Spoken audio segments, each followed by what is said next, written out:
Welcome to Global Watch, your go-to channel for deep insights on international affairs and military developments. Today, we're diving into a critical event that's making waves across the global stage. The United States Navy has just deployed a submarine deep into China's backyard, the highly contested waters of the South China Sea. This region has been a geopolitical hotspot for years, but this recent maneuver could be a game changer.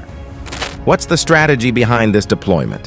What message is the U.S. trying to send, and how will China react? Stay tuned as we break down this complex situation and explore what it means for the future of international relations. Don't forget to subscribe and hit the notification bell to stay updated on the latest in global defense. The South China Sea is one of the world's most critical waterways, serving as a vital artery for global trade, with over $3 trillion worth of goods passing through annually. However, it's also a region rife with disputes. China claims nearly the entire sea under its so-called Nine-Dash Line, a boundary that has been rejected by international tribunals and contested by several Southeast Asian nations, including Vietnam, the Philippines, and Malaysia. To enforce its claims, China has constructed military bases on artificial islands, deploying missiles, aircraft, and warships to solidify its presence. These actions have led to heightened tensions, not only with regional powers, but also with the United States, which views freedom of navigation in these international waters as crucial. The U.S. Navy's nuclear-powered fast-attack submarine, USS Seawolf, was recently spotted arriving in Yokosuka, Japan, thanks to sub-watchers on social media. This marks the second notable appearance of a Seawolf-class submarine in recent months. The Seawolf, one of only 3 boats in its class, is renowned for its speed and advanced capabilities.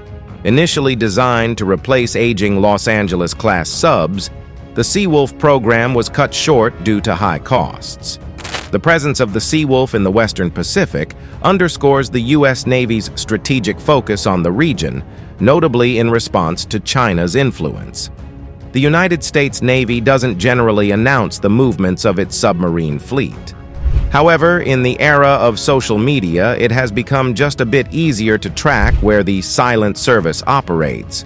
And a few weeks ago, sub-watchers on X, the social media formerly known as Twitter, reported that the nuclear-powered fast-attack submarine USS Seawolf arrived in the port city of Yokosuka, in Japan's Kanagawa Prefecture.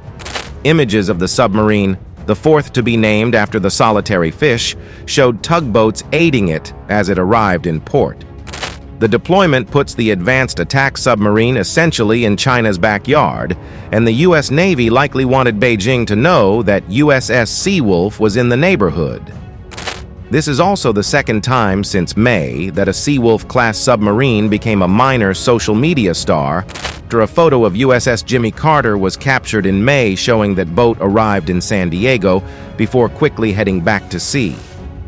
The U.S. Navy operates just 3 Seawolf-class submarines, and the boats are known for their advanced capabilities, including speeds of 35 knots submerged and a robust armament capacity.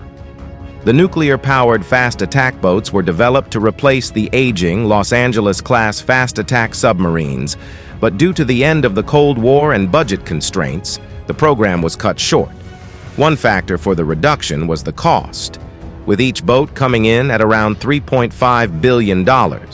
In addition, the maintenance of these fast-attack submarines has been costly and slow, particularly with USS Connecticut, which has faced extensive repair delays after a 2021 collision with an uncharted seamount in the Pacific Ocean.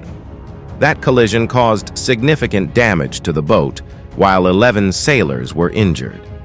The damage was to the forward section of the nuclear-powered submarine, including its ballast tank, and was significant enough that the sub was forced to make a week-long voyage on the surface from the South China Sea to Guam.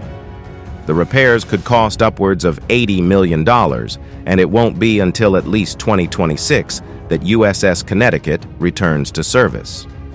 though SSN-23 didn't suffer a similar mishap that sidelined SSN-22, or at least the U.S. Navy has never acknowledged one. The former boat has been at Bremerton, Washington for maintenance. It isn't clear when USS Jimmy Carter, named after the 39th U.S. president, will be back in operation. Nor is it known how long USS Seawolf could be deployed to the Western Pacific, but the U.S. Navy regularly rotates fast attack subs to the region. So, how has China reacted? Unsurprisingly, Beijing has condemned the U.S. maneuver, calling it a provocative act that threatens regional stability. China has long accused the U.S. of interfering in its internal matters, particularly in the South China Sea, where it believes it has historical rights. China's response has been swift. They've ramped up naval patrols and even conducted military drills in the region. This escalation has raised concerns that a miscalculation or accidental confrontation could spark a larger conflict between the world's two biggest military powers. International reactions have been mixed. U.S. allies, such as Japan and Australia, have expressed support for the move, emphasizing the importance of upholding international law.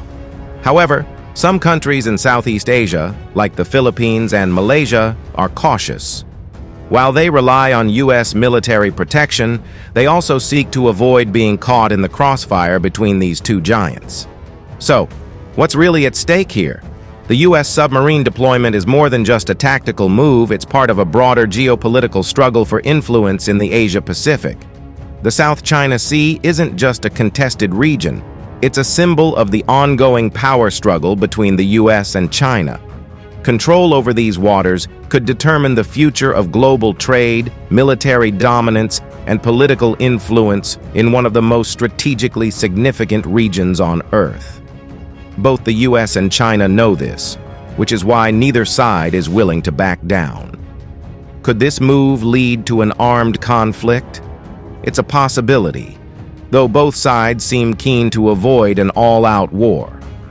However, the risk of an accidental clash is real. With increased naval activity from both the U.S. and China, even a minor incident could spiral out of control, dragging both nations into a dangerous confrontation. There have already been close calls in the past, with U.S. and Chinese ships coming dangerously close to each other during routine patrols. As tensions escalate, the chances of a similar incident triggering a larger crisis grow. As we continue to watch these developments unfold, one thing is clear: the stakes have never been higher in the South China Sea. With the U.S. sending submarines right into China's backyard, the balance of power in the region hangs in the balance. What do you think? Is the U.S. making the right move to counter China's influence? Or is this a risky escalation that could lead to disaster? Let us know your thoughts in the comments below, and don't forget to like this video, subscribe to Global Watch, and hit the bell icon to stay informed on the latest global events. Thanks for watching, and we'll see you in the next video.